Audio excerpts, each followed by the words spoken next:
Piece pulao, তার সাথে veg ডাল। এটা ফ্রাইড রাইস বলা যায়, ঘি দিয়ে করা।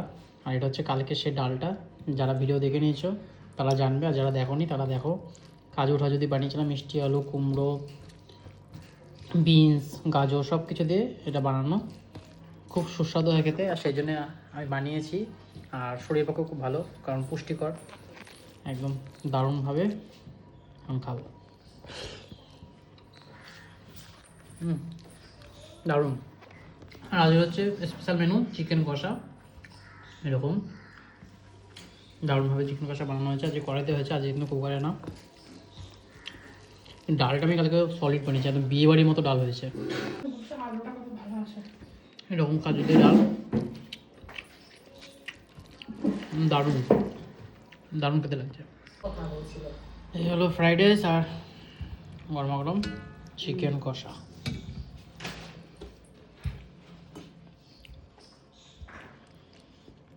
এটা হচ্ছে স্টমাক, গিলা মেটে যাকে বলে, সলিড পিস, এক পিস আলু দিয়ে। অনেকদিন পর এরকম বাড়িতে আয়োজন, ফ্রাইড রাইস সাথে চিকেন কষা। এতদিন তো বাঙালি থালিই খেয়ে যাচ্ছিলাম, আজ একটু হালকা চাইনিজের দিকে। যাই হোক, দারুণ তো ফ্লেভারের গন্ধগুলো আসছে, হেভি লাগছে।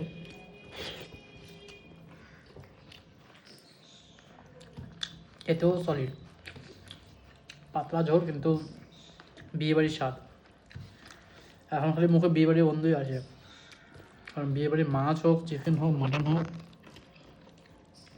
এত সেটা টেস্ট হয় না, হেভি লাগছে খেতে।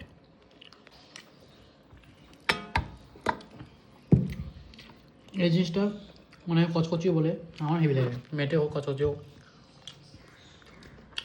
একটা গোটা মুরগি এনেছিলাম, তাই কচকচিও নিয়েছি, মেটেও পেয়েছি।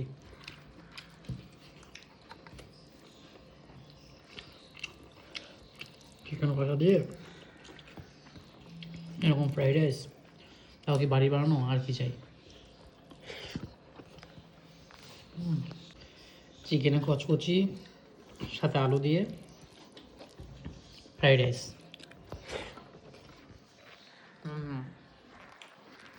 ভাজা দিয়েছিলাম। এটা হলো চিকেন লেগ পিস, এটা এরকম ভাবে দেয়।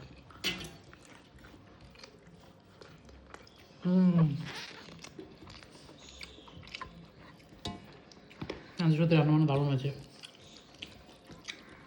কোনো রেস্টুরেন্ট না, বাড়িতেই দারুণ খাওয়া দাওয়া। এরকম চিকেন দিয়ে কিন্তু খেতে বেশ ভালো লাগে। সকালে ছিল ফ্রাইড রাইস, ওটাতে আরও ধোয়াদার লাগছিল।